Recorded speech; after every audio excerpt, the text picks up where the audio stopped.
नमस्कार दोस्तों, आप सभी का स्वागत है। दोस्तों, आज हम लोग खंड शिक्षा अधिकारी के एग्ज़ाम के बारे में बात करने वाले हैं, जो यूपीपीएससी द्वारा कंडक्ट कराया जाता है। जैसा कि आप लोग स्क्रीन पर देख रहे होंगे, कमीशन द्वारा एक नोटिफिकेशन 30 मई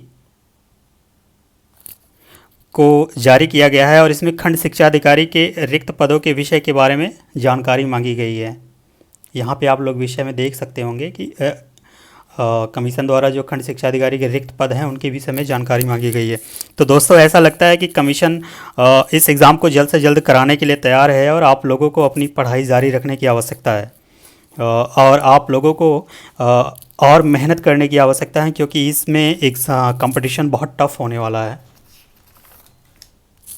तो दोस्तों, आज हम इस एग्ज़ाम के संबंध में कुछ बेसिक बातों पर चर्चा करने जा रहे हैं। तो वो बेसिक बातें कुछ इस प्रकार हैं, जैसे कि इस एग्ज़ाम को देने के लिए एलिजिबिलिटी क्राइटेरिया क्या क्या है, यानी इसमें योग्यता क्या क्या है, और इसमें एज लिमिट क्या क्या है, क्या इसमें दूसरे स्टेट के लोग एलिजिबल हैं या नहीं, इसमें एग्ज़ाम का प्रोसेस क्या क्या है, और सबसे इम्पॉर्टेंट पॉइंट, इसका सिलेबस कैसा है।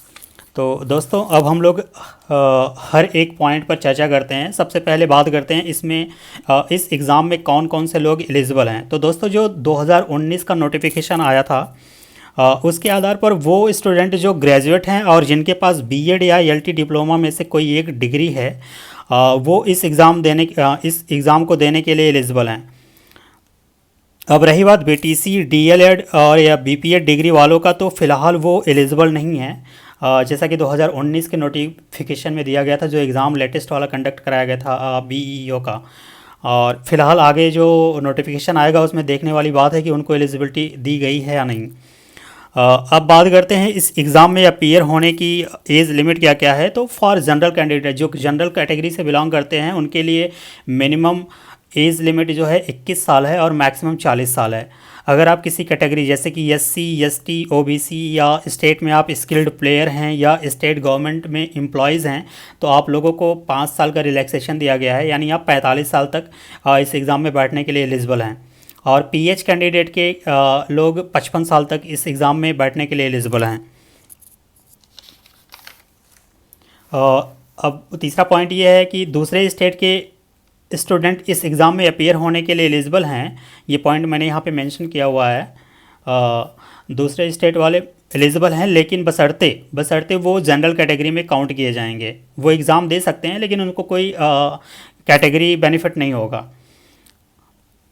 और इसमें कुछ न्यूनतम योग्यता है इस एग्ज़ाम में, जैसे कि मिनिमम एफिशिएंसी स्टैंडर्ड है। जो अगर आप एससी या एसटी कैंडिडेट हैं, तो आपको मिनिमम 35% मार्क्स गेन करने ही होंगे।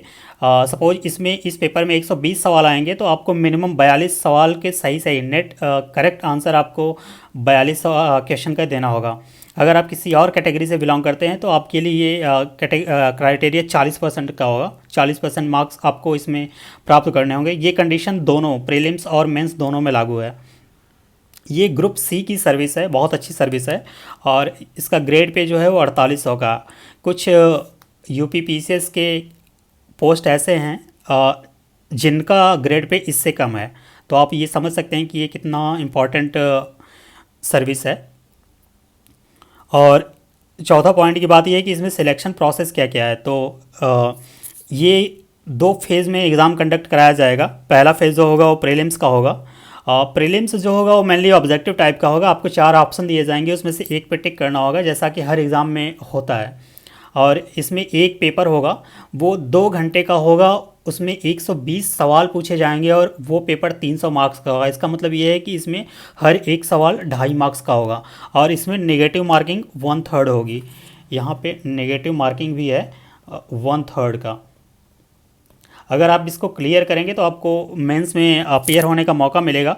और मेंस में 2 पेपर होंगे। ये मेंस का जो होगा वो 400 मार्क्स, ये सब्जेक्टिव पेपर होगा और ये 400 मार्क्स का होगा। इसमें 2 पेपर होंगे।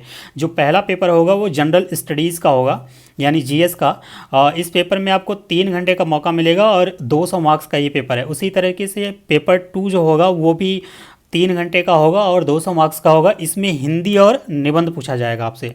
जो पेपर 1 है वो मेनली 3 सेक्शन में डिवाइड होगा। सेक्शन ए, सेक्शन बी और सेक्शन सी। तो जो सेक्शन ए में सवाल पूछे जाएंगे उसमें 10 सवाल होंगे और हर एक सवाल 10 मार्क्स का होगा। और इसमें जो आपको आंसर करने की वर्ड लिमिट होगी वो 125 शब्द हर एक उत्तर की होगी।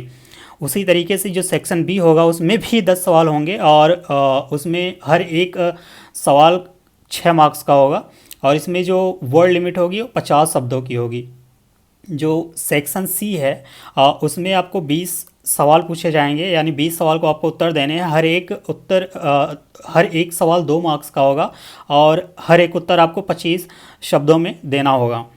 और जो अगर रही बात पेपर 2 की, तो पेपर 2 में जो पहला सेक्शन होगा वो जनरल हिंदी का होगा और जो दूसरा सेक्शन होगा वो निबंध का होगा। तो सेक्शन हिंदी वाला सेक्शन जो होगा वो 100 मार्क्स का होगा, निबंध वाला भी 100 मार्क्स का होगा। निबंध में 2 सेक्शन होंगे, सब सेक्शन होंगे सॉरी। उसमें हर एक सब सेक्शन से एक एक सवाल आपको करने होंगे, यानी इसमें 2 निबंध आपको लिखना है और हर एक निबंध की जो लिमिट होगी वो 700 शब्दों की होगी। इसमें दोस्तों इंटरव्यू नहीं है, सबसे प्लस पॉइंट ये है कि इसमें इंटरव्यू नहीं है। और अब हम लोग बात करते हैं इस एग्ज़ाम के सिलेबस के बारे में। जैसा कि यहाँ पे आप देख रहे होंगे जो प्रीलिम्स का एग्ज़ाम होगा वो एक पेपर होगा जीएस का 2 घंटे का होगा और 120 सवाल होंगे और 300 मार्क्स का होगा। इसमें आपको कुछ टॉपिक मेंशन किया हुआ है। इसमें जनरल साइंस के सवाल होंगे, हिस्ट्री के होंगे यानी एंशिएंट, मेडिवल और मॉडर्न के, इंडियन नेशनल मूवमेंट से सवाल होगा, इंडियन पॉलिटी से सवाल होगा, इकॉनमी से होगा एंड कल्चर से होगा। यहाँ पे इंडियन एग्रीकल्चर के भी सवाल पूछे जाएंगे, पॉपुलेशन यानी सेंसस से भी सवाल होगा, इन्वायरमेंट एंड इकोलॉजी से होंगे, अर्बनाइजेशन जो कि इंडियन कॉन्टेक्स्ट में होगा वहाँ से सवाल होंगे। यहाँ पे वर्ल्ड ज्योग्राफी और इंडियन ज्योग्राफी से भी सवाल होंगे और नेशनल और इंटरनेशनल करंट अफेयर्स से सवाल होंगे और यहाँ पे रीजनिंग से भी सवाल होंगे और उत्तर प्रदेश स्पेसिफिक यानी यूपी स्पेशल से भी सवाल होंगे। और ये यूपी पीसीएस में आजकल ट्रेंड देखा जा रहा है कि वहाँ पे यूपी स्पेशल से सवाल थोड़ा कम आ रहा है। इसमें थोड़े से ज़्यादा सवाल होंगे यूपी स्पेशल से रिलेटेड। और इस पेपर में कुछ एलिमेंट्री मैथमेटिक्स जो अप टू 10th लेवल का दिया हुआ है सिलेबस में मेंशन किया हुआ है, इसमें मैथमेटिक्स के भी सवाल होंगे। तो ये आपको सिलेबस दिया गया है, आपको इसी सिलेबस के आसपास ही स्टिक रहना है और कुछ और पढ़ने की, बाहर से कुछ और पढ़ने की आपको ज़रूरत नहीं है। जब वहाँ से सवाल नहीं आएंगे तो कोई मतलब नहीं है, टाइम वेस्टेज की बात होगी। अब रही बात मेंस की, तो मेंस में मैंने आपको बताया कि 2 पेपर होंगे और पहला पेपर जो होगा वो जीएस का होगा। इसमें आपको 40 सवाल होंगे, सेक्शन ए से 10 सवाल, सेक्शन बी से 10 सवाल और सेक्शन सी से 20 सवाल। मैंने आपको ऊपर मेंशन किया है इसका। और इसमें जो सिलेबस है उसमें भी मेंशन किया हुआ है। इसमें जो सिलेबस है उसमें मोस्टली जो प्री का सिलेबस है लगभग हूबहू वही है, बस कुछ टॉपिक जैसे कि जनरल साइंस के सवाल इसमें नहीं पूछे जाएंगे। इसमें वर्ल्ड ज्योग्राफी मेंशन नहीं किया गया है तो शायद वहाँ से भी सवाल नहीं होंगे। और इसमें रीजनिंग का सवाल नहीं होगा और मैथ के भी सवाल यहाँ पे नहीं होंगे।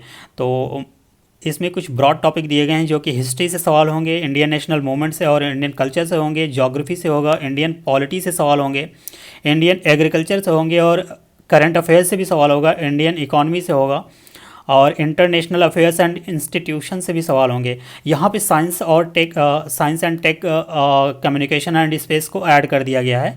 कुछ एक्स्ट्रा टॉपिक ये प्री में ये मेंशन नहीं किया गया, लेकिन यहाँ पे ये मेंशन किया गया है कि साइंस और टेक से सवाल होंगे इसमें।